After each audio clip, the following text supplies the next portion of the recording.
Hey, Sarah, it's a great question. How have things been going? Like, Things have been going okay lately. We're getting ready to make a big move to Texas and leave California behind. So it's well, exciting and scary. Hathaway, right? Am I pronouncing it correctly? No, Hathaway is Yep. that right? Hathaway. Yep. Hathaway. Yeah, the second language thing sometimes gets to me. So, author of the Changing Earth series, correct? Correct. Yep. I am the author of the Changing Earth series. I do a weekly podcast where I do a chapter from my book and do a survival lesson from one of the chapters or related to the book. And that's the Changing Earth podcast. And then I also have just a plethora of survival information over on my website that is all from the podcast and things that I've learned along the way. And it's always based on overcoming survival situations, disasters, and that's the general theme, correct? Correct. Yeah. My book's based around our changing planet, not necessarily from climate change, so to speak, or, just that the Earth has changed in the past. It will in the future.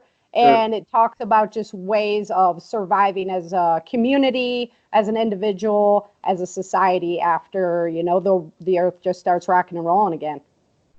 Man, what's your take on all the climate change thing? All the well, as you were just saying, the climate always has changed, so it's not technically incorrect, the climate change, but I guess that the part that's a little bit more debatable is in man caused climate change.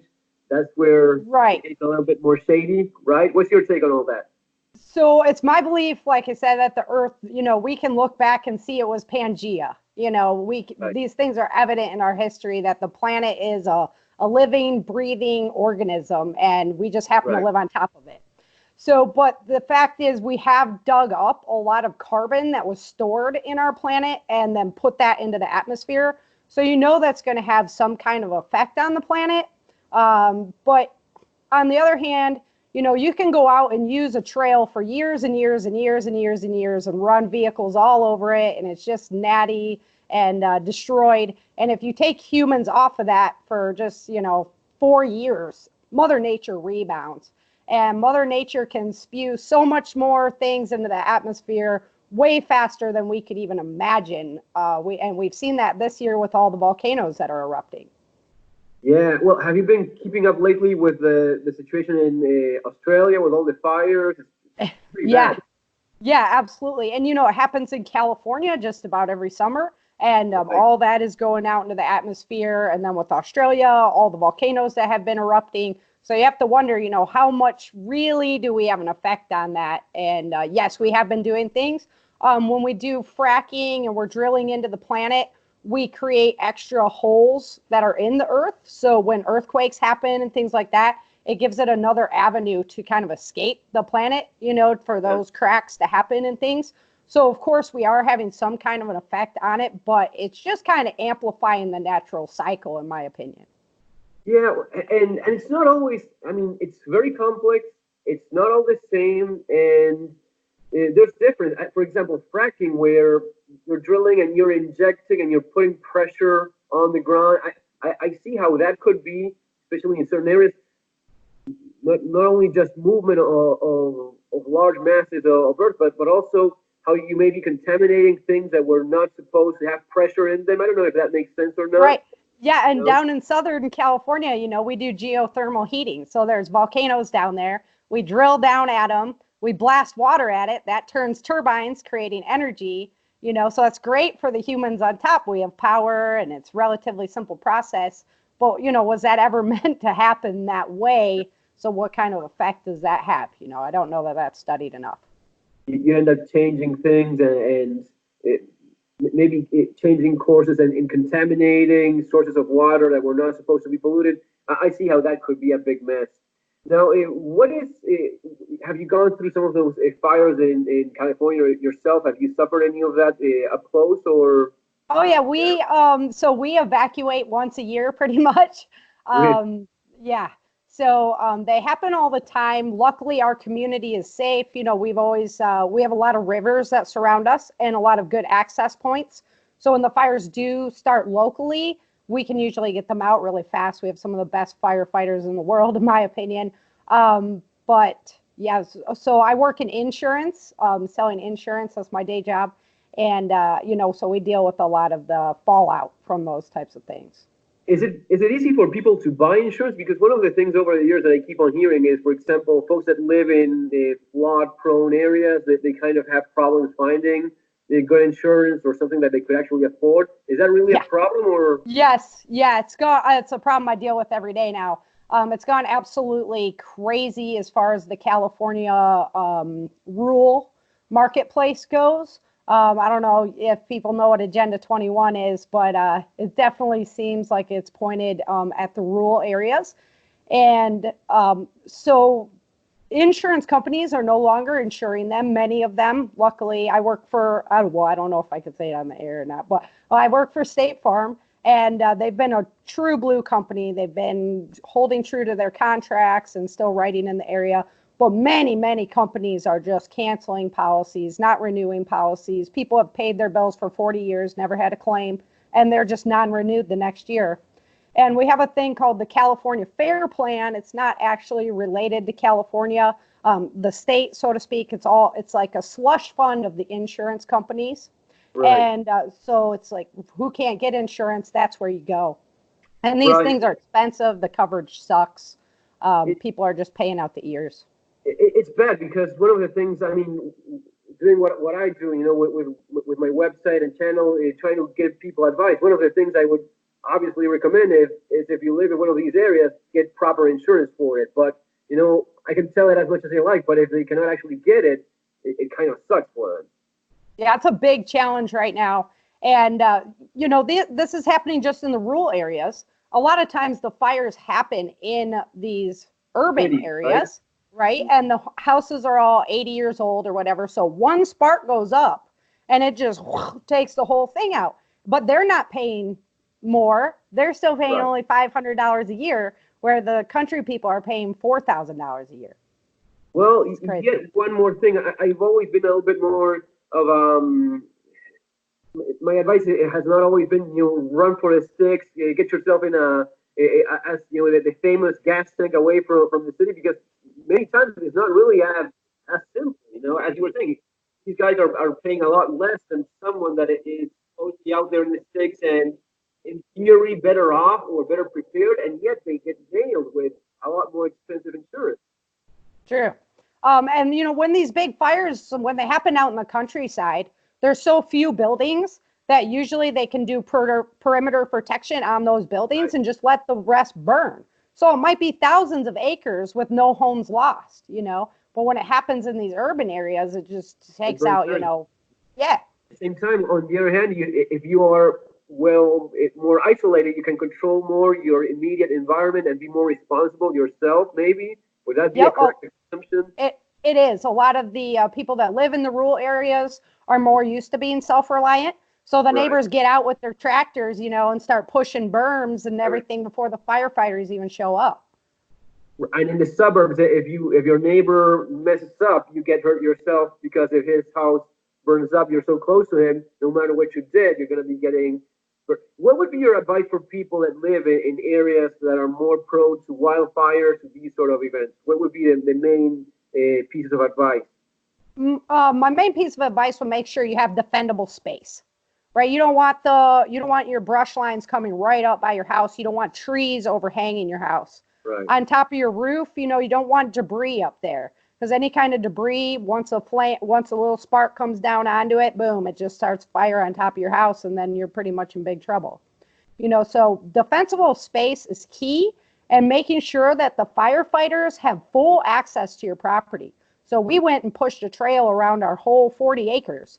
And that way, if anything happened on any side, they could easily access to whatever corner they needed to maybe put a fire out on my neighbor's property or something like that, you know. Right. Yeah, there's a very good video on YouTube. It is from California, very scientifically done kind of lab test where they have a house and they show how if you don't have any little leaves or anything nearby for actually the fire to spread, then the house is perfectly fine in spite of all those little sparks flying around. It's those little pieces of tinder left around that start the fire and gets your house burned down. If you take care of that, your chances are much better. Yeah, and then I'd also make sure that everybody has a go bag, and they have all their important documents, either digitally stored off site, Right. or easy to grab envelope, and just have that ready, because you have to be prepared to leave in less than 5 minutes. So so my family of 4 with 2 dogs, we can be out of our house in less than 5 minutes.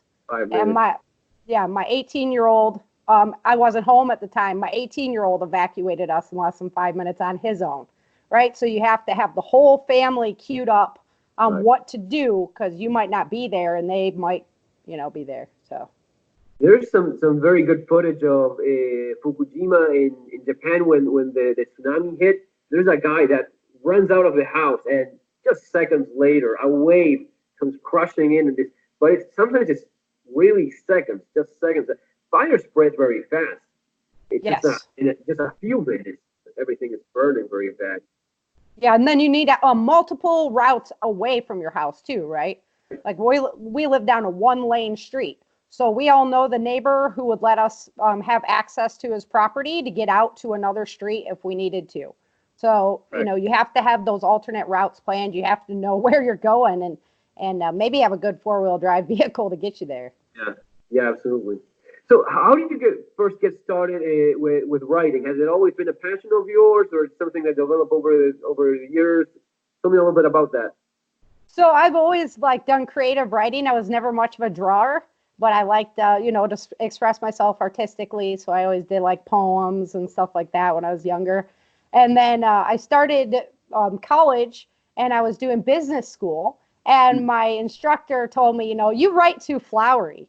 You can't be so writing all this adjectives and stuff. You need to be very meat and potatoes. And I thought, man, that's just so boring. Boring, yeah. So I was driving from my house down to Sacramento to go to school, and I started thinking about, what would happen if I was down here and something happened to our planet, something happened to the world that changed our reality, and started thinking about that. And so I just started writing the story, and I would pick it up and put it down. It was just my project, like a private little thing, and then when I got pregnant with my second son, I had to go on bed rest. I'm a very active person. I do all the time. So I wanted to go into premature labor because my body just wanted to go, go, go, go. And so the doctor made me go on bed rest. I'm like, what am I going to do? I have to lay in bed all the time. So I finished my book. And after 8 years of kind of just fiddle-diddling with it, and my mom was like, you wrote a whole book. You got to publish that thing. I'm like, no, nobody's going to want to read my story. And lots of people did. And so that was really exciting, and just encouraged me to just keep going. And I'm working on the final book to the series right now. It's 7 books long right now, with 1 side book. And then I'm working on the final book right now. What's the website for folks that want to go check it out? Could you please let guys know? It's www.thechangingearthseries.com. So you can use that. I mean, my actual site is author Sara F. Hathaway, but it's so darn long and hard to remember that the Changing Earth series will get you to the same place. Perfect. I'll just leave the link below for people to go check it out, just in case. So don't worry. Oh, wait. Changing Earth series. No, just Changing Earth series. Okay. And are you worried at all regarding earthquakes over there as well? Because that's another big one in California. The big one, always waiting for it. Is that something that worries you at all, or? Yes. So I watch the earthquakes very, very closely because I'm just fascinated anyway. Obviously, I wrote the Changing Earth series, and in my books, it is the Great Quake that starts everything, and it happens worldwide. Because I figure, when Pangea happened, it wasn't just one area moving. I mean, the whole planet, we're talking magma shifts and stuff like that. And we're kind of seeing it with the pole moving right now. We don't know what's going to happen. And it's causing lots of craziness to happen in the Earth's interior, right? So, and then, of course, in the Bible, It talks about how the earth was torn apart by a great earthquake. So I kind of went for that avenue. And so it's my opinion that South is very active because of this polar shift, and it is going to cause the Cascade to eventually slip.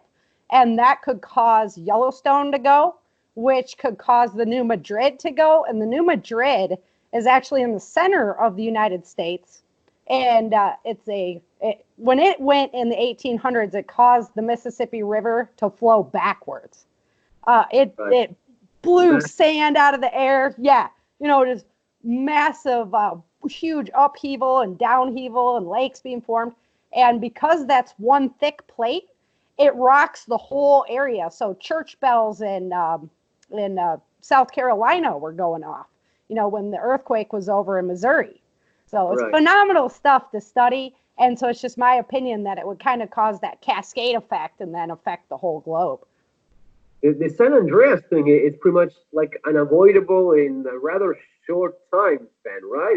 It's pretty much like the elephant in the room that no one is addressing, but it's kind of the pressure. I imagine those plates building up pressure, and all of a sudden it's going to be boom, snapping and everything like honestly, with the amount of activity that's been happening around the Ring of Fire in the last year and year and a half, it is so surprising to me that it has not gone already. So I'm thinking Alaska and the earthquakes that are happening right off of Oregon are kind of sucking up some of that pressure. But yeah, it's inevitable that the Pacific plate is sliding upwards. That's what's happening. And so eventually it will go. In Chile and in South, they got hit pretty bad just a few years ago. My cousin was over there. Man, that was terrible. And there was a lot of social unrest as well. It got pretty ugly very fast. People were, within 24 hours, they were going after each other over a bottle of water. No joke. It was pretty bad. Yeah, absolutely. I mean, LA is working on a 1-day food supply. It's in and out. It's not even 3 days. Most of our cities are a 3-day food supply for the people in that city.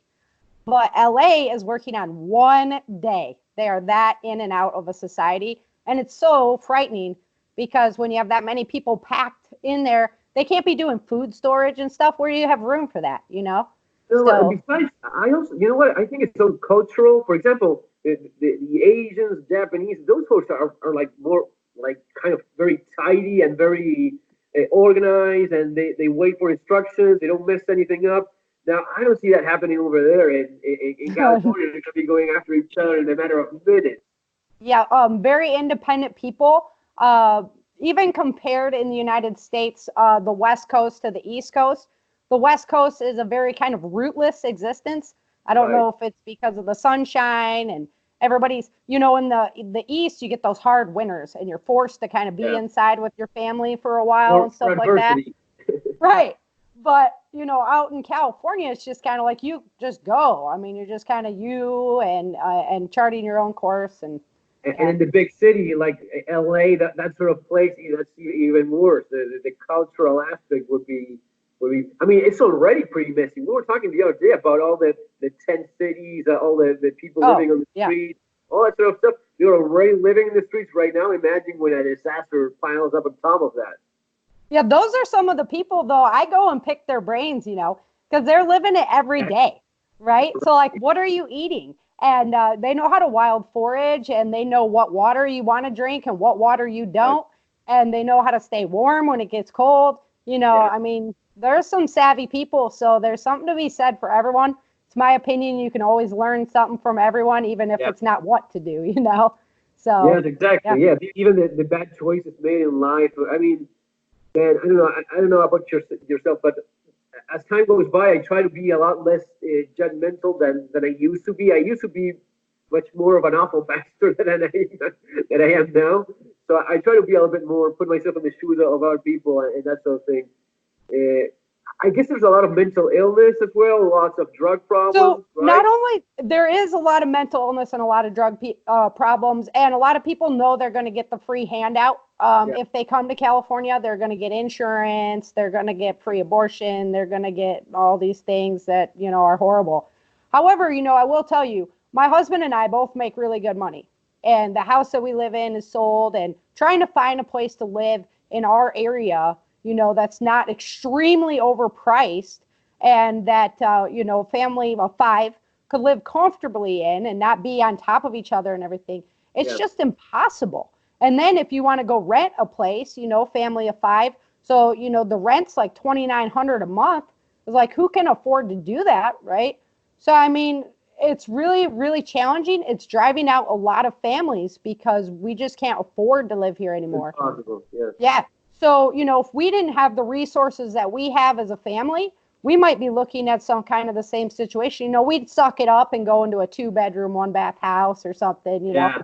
But what's the quality of life there, right? Is it better to just go get on a tent and get the government dole out, or, So, I mean, it's going to be, I see California, I think the homeless population is going to double this year. I think really, that's actual numbers that they're currently doubling the homeless. That's my opinion. I believe it's going to double this year because they're just not doing anything about it. It's just getting worse and worse, and they're making crime more and more okay. And so people are like, yeah, let's go to California. So, I mean, why would you want to be homeless on the street in New York when you could be homeless in California where it's warm and you get everything handed out? A climatic reason, as well. It makes exactly. I would do the same thing instead of freezing. Right? Exactly. Go where it's warm and they're going to give you handouts. You're going to be taken care of.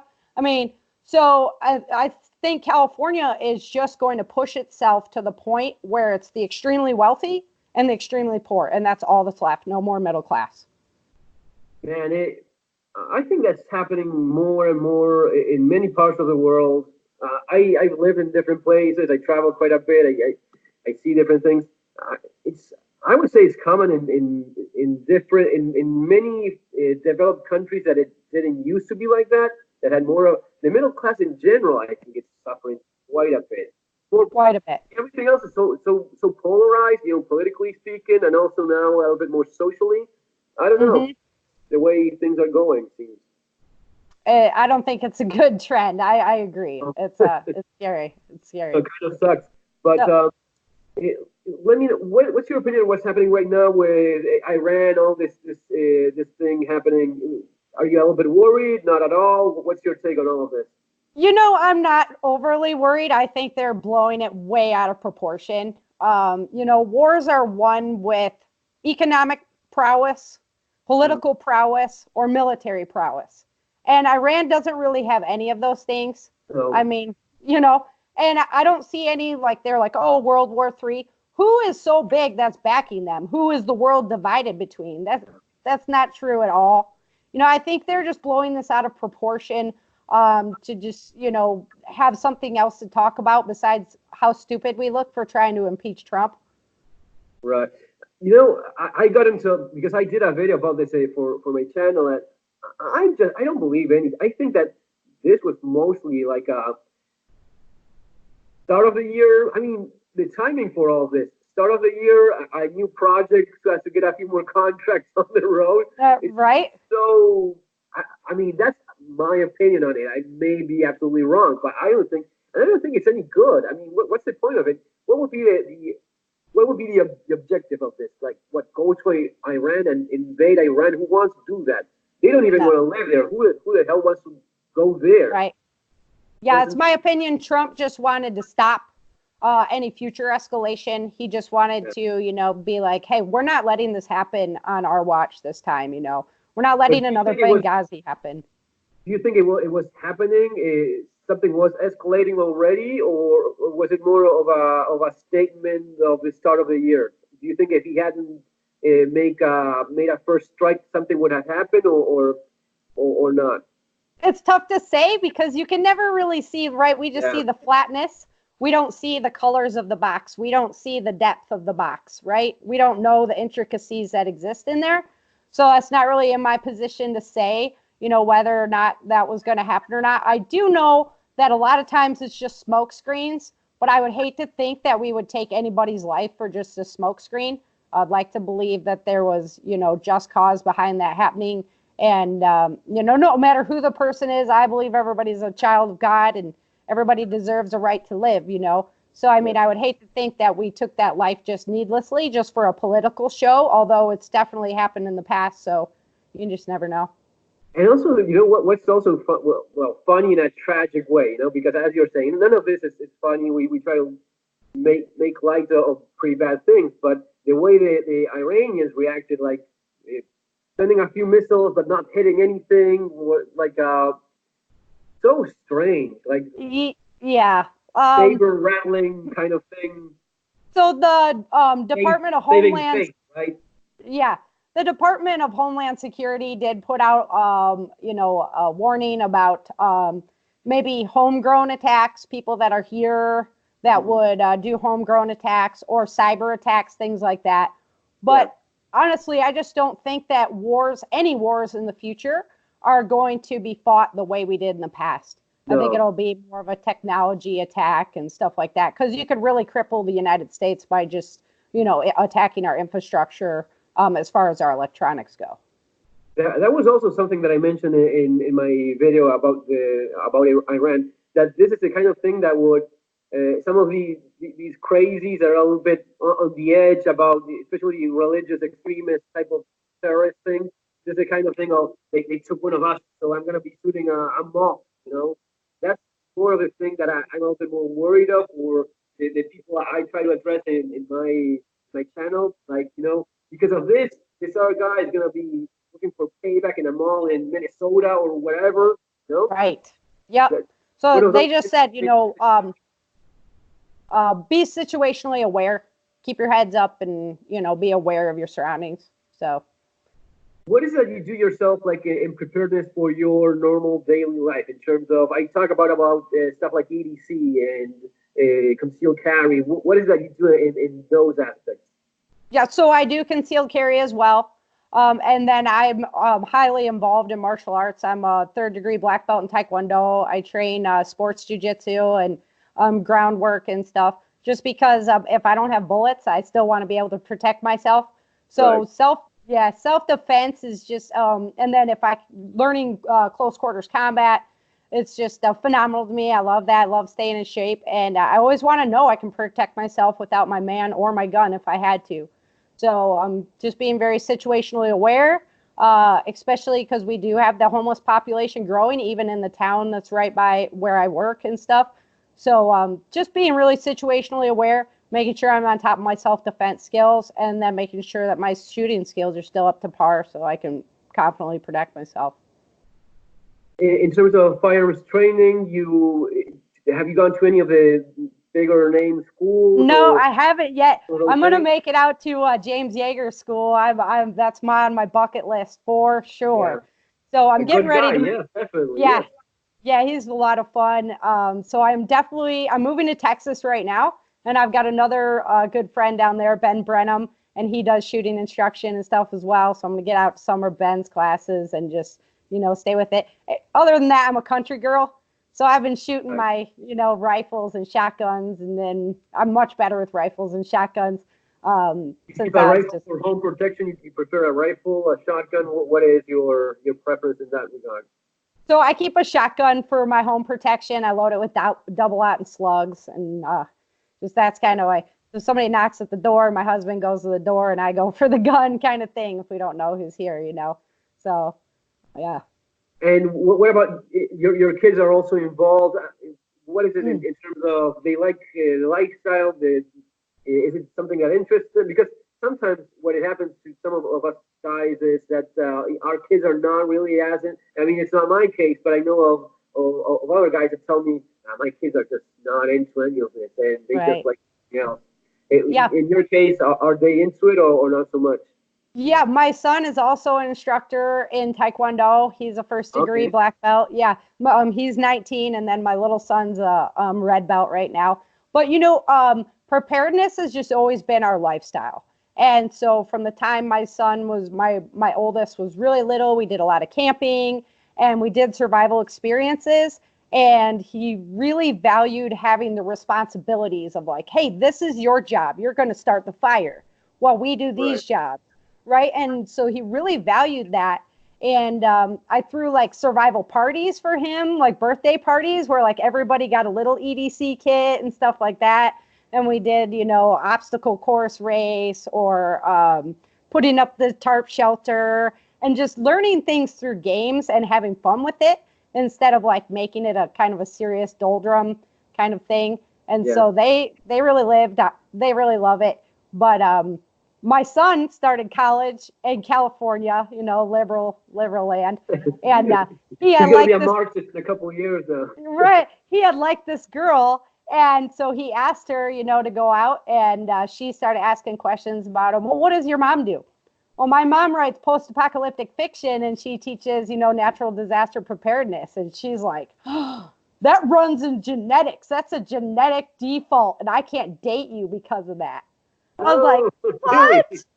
Oh my, I never knew like my preparedness lifestyle was gonna like destroy my son's dating chances, He's like, well, I wouldn't want a girl like that anyway. She's gonna say that about my mom and blah blah. But I was like, man, that's funny. I don't know. Well, especially with my kids when they were younger, I try to tone it down a little bit. Well, when I was in Argentina, it was a lot more dangerous because you definitely didn't want people to know that you have lots of guns, that sort of thing, because they would target you for it. Right. They went around. You may be hit just to steal your firearm. So but they like it as well. I think it's also a very healthy lifestyle. For example, what you do with martial arts, it's good for you. It's good socially, right? Would that be a correct assumption? Oh yeah. The networks that you build there, everybody just working hard together, sweating together. You just build a family with those people. Right. And it's actually going to be one of the hardest things for me to leave when I, make my move is my martial arts school, because you just end up having a family relationship with everybody there, and just, you can't go too hard because you want to have partners in the future. So you got to think about other people and how, how it's reacting, how your body is affecting them and things like that. So it's a really. But it also keeps you in shape. One of the biggest problems in the prepper community is that you would go to one of the gatherings and you look around and, man, I would not worry so much about zombies and, because that blood pressure, my friend, is going to be getting you before. Yeah, it's like, quit buying stuff and go for a walk. That's the best thing you could do. Go vegan. Even if the guys make fun of you, go vegan a little bit for a few days until you purge some of that stuff from the system. Yep. But I agree. That's one of the things I noticed too. I'm like, how are you going to put that go bag on your back and go anywhere? Can you even walk yourself for a mile? Like, really? Yes. Hiking with the kids, you have a pack with you. Can you actually pick up a kid, throw it on your back, and carry that kid? I was actually surprised with back then my youngest one, but he was like 5, 6 years old. That kid could walk for miles if he didn't have a pack. Sometimes we think that small kids are just not going to be able to walk. I mean, I'd say came over half the people that are right. Yeah. That consider themselves preppers. That kid could walk for 5, 6 miles without any problem. Especially once they get used to it. I mean, you make a habit out of it, a hobby out of it, and they'll just go and go and go. And then when you stop to rest, because you're like, I'm so tired, they're like run around playing still. You're like, really? Okay. You're catching up with us, and they're just like nothing. Yeah. But also this, I don't know if you think the same way, but sometimes I see in the prepper community, they get so dark, gloomy, and negative many times. And one of the things I insist on is stay positive, because if you think things suck now, you don't want to know what's happening later. Right. Yeah. So as long as I published my first book in 2014, and really delved into the community at that point, and in 2008, I had a lot of stomach problems going on, and they put me on all this Western medicine, and I didn't like it. I went from working really hard, working out, go all the time, to being in the fetal position, just dogged out. So I got rid of it, started researching herbal medicines and things like that, published my books. So I just delved into the survival community. And it is a dark and dreary place to swim. You know, Yeah. I mean, there's just a lot of doom and gloom, and you're just kind of like always ready for the next thing. And I saw this show called Colony where they took people and they put them into Katrina area, like after Katrina, to like see if they could survive in that, doing like a post-apocalyptic mock game. And this one guy, he was a prepper, and he's like, I'm going to be able to do this at the beginning, everything. But then he didn't have his family. He was away from them, and he just started unraveling like completely. And by the end of the show, he was eating bugs in the bushes. And like, it's just a game. You're coming out of it eventually, And he said at the end of the show, no matter how much you prepare, you're not prepared. So just live each day like it's your last, because it is so precious. And I've just done that ever since. I really took the lesson and went with it. Yeah, and besides, your family is your main support structure, and kids also grow up. As your oldest son already, I have a son of about the same age, not in college yet, but nearly there, and soon enough we're going to be dragging around grandkids. Right? Yeah. Yeah, because time freaking flies. It goes up. It goes very fast, and that is what you're building. That's the little community around us that we're building with this. Yeah, and I always figure too, okay, so please God not let it happen in my lifetime where I have to use my skills, right? Right. However, if we lose those skills to technology and modern conveniences, if we don't know how to be self-reliant anymore, we don't know how to depend on our own skills anymore for survival, then we're lost. So for me to learn that and then teach it to my children, for them to embrace it and then teach it to their children, it keeps the knowledge alive. And hopefully, because the earth will change one day, it's not a matter of if, it's a matter of when. Hopefully, because of those skills that I pass down, they'll be adaptable enough for their survival. Yeah. Yeah. So it's in my experience, there's been quite a bit of those dark, gloomy folks, but there's also, there's a lot of great people in our community as well. Fantastic people. Yeah. And they have a lot of fun as well, which is also important. Yep. Yeah, doing the podcast. Well, yeah, with the podcast, I bet. Yeah. I'm just starting with this. How long have you been doing podcasts? I've been doing my podcast. I've done 233 episodes now of my podcast. Yeah. Yeah. So if you divide that, by 52, I've only missed 1 week ever. And that's when my father-in-law passed away. But, so it's been years now that I've been podcasting. And I used to do a new guest every single show. And so I have just been honored to have met so many fantastic people that I get free personalized lessons from because I do the interview and stuff, So the amount of knowledge that I've gained from all these fantastic individuals that I've gotten to meet is just priceless. No, it's pretty awesome. And do you do lots of meetups and meeting with people, readers? Do you do that sort of thing as well, or not so much? Yeah. So was it last year? The Self-Reliance Expo invited me down to both Mesquite, Texas, and then out to Denver, Colorado. So I got to go to those two really large events. That was a blast. I mean, it's just an awesome opportunity. Other than that, I hit my local community a lot and, just liaison with people there. But now that I'm moving to Texas, I'm going to be right on the doorstep of all the events on the East Coast. So I'm looking forward to getting out to some of those. What is it? The survival, survival camp? Is it the name? Prepper camp. Prepper camp? Okay. Yep. Yeah, and that happens in September. That's good, right? It's a lot of people going to those? Yeah, it's like 1,000 people that show up there. They have phenomenal teachers. I know the folks who host that event, and they're phenomenal people in their own right. I mean, they live, eat, and breathe. If the apocalypse were to happen tomorrow, their life would hiccup very little. I mean, it's guys are in good shape. Real deal, yep. And then also the Heritage Festival happens in April in North Carolina, and North Carolina Readiness puts that on, and that's a good one too from what I've heard. So I'm excited to get out to a few of those events. I wish I was closer, because being as far as I am, it kind of. I went to one, well, many years ago, to the one in yes, in Salt Lake City, Utah. That was um, uh, Sur- Survival Expo. I don't know. Yeah, Yep, yep. Yeah, the Survival Expo. Yep. yes, and it was fantastic. I met a lot of great people there.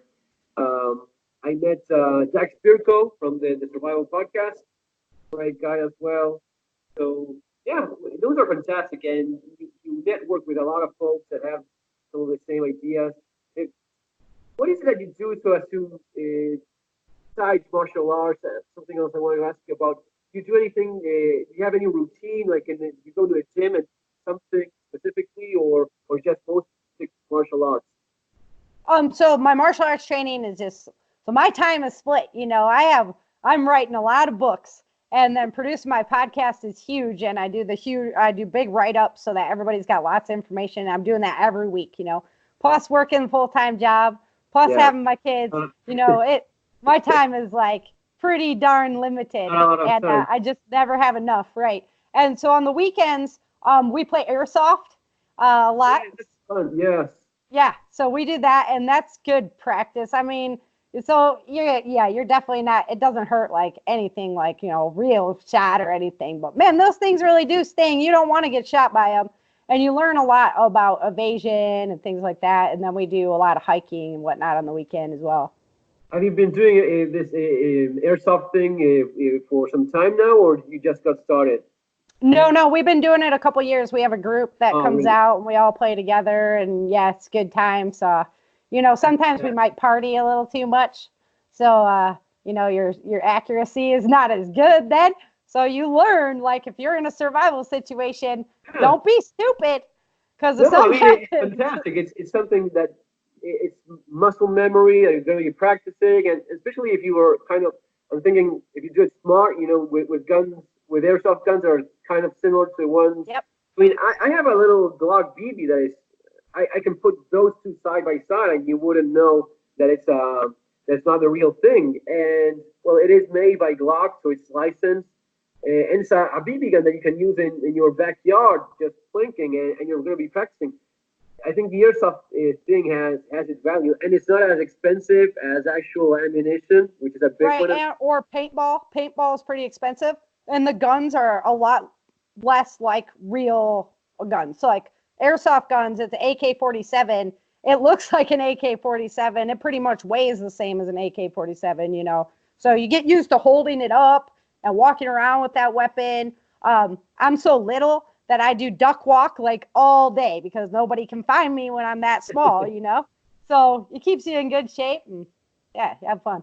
Do you feel it when you get hit with the airsoft? Do you Oh notice yeah. it, or yeah? Oh yeah. They shoot like 400 feet per minute. So I mean, it gives you like a little Okay. bee sting. It's Yeah. dropped my son. My son got shot like up his neck, and it just welted it all, and he just fell on the ground, man. So it's how far away. Like if we're really close, we don't shoot each other. We're just like bang bang, you're dead, because you don't want to. You can cut cardboard with those guns. If you ever wanted to torture somebody, you just tie them up and And then with that it. hurt. Yeah, that's a neat thing. That's something to look into because it gives you that practice with something that's so similar to the actual thing.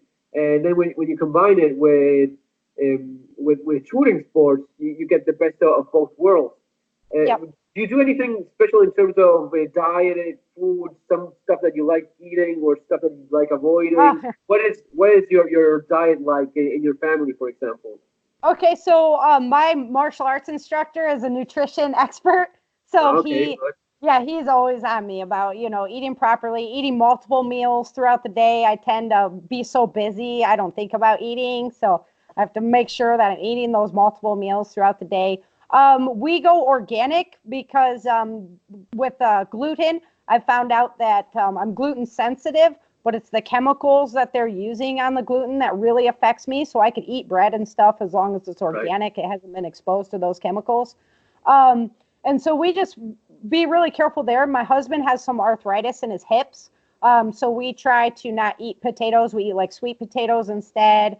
and try to limit out the nightshade vegetables, the amount of sugar. Nightshade, right? Yep. Which is what is it, like potatoes, tomatoes as well? Is it? Tomatoes, eggplant. There's a few more in that nightshade. And then the gluten, all those things can cause swelling within the body. And so if you already have an area that's inflamed and you're eating things that actually cause more inflammation, then it's just really not good for you. So, we try to do that. However, I am a prepper. I am a survivalist. And I understand that tomorrow's reality might not be the same as today's reality. And if I'm in that reality, am I going to look back and be like, boy, I'm glad I didn't eat that slice of cake? Or am I going to be like, I ate the cake while I could, man? So I balance it because life is worth living. Yeah. Well, So I'm not like a fanatic. My wife is the one that is more. She's a tight, thin little thing. She's very careful with her diet and that sort of thing. And she keeps me mostly healthy instead of me screwing around and eating piles of stuff that I shouldn't be eating. But mostly just try to have good blood pressure. I don't know if that makes sense, and not be too overweight, or your cardio have it somewhat in a reasonable level that you can like an hour of cardiovascular walking or elliptic trainer and not die on it. Right. So on one of my shows, I did it on starvation, and we there's a calculation you can do. So your percent of body fat, how long can you survive without eating, right? So your body is first going to harvest your muscles, your fat. I mean, your muscles are going to harvest your fat. Your brain, your brain can't live off fat. It has to harvest muscle right away. So, but your muscles can rebuild with that fat. So you want to have a little bit of fat, because if that situation presented itself and you have 5% body fat, well, that's not as many days as they can survive compared to me, where I have a little bit more body fat. So I always call it my survival. It's my survival fat. Your survival pack. Yeah, I'm prepping a little bit for, like, if I couldn't eat as much, then I'd be all right for a few days, Yeah. So it's interesting because have you gotten anything like into the keto diet? Is that something you've ever tried? No, I haven't done keto.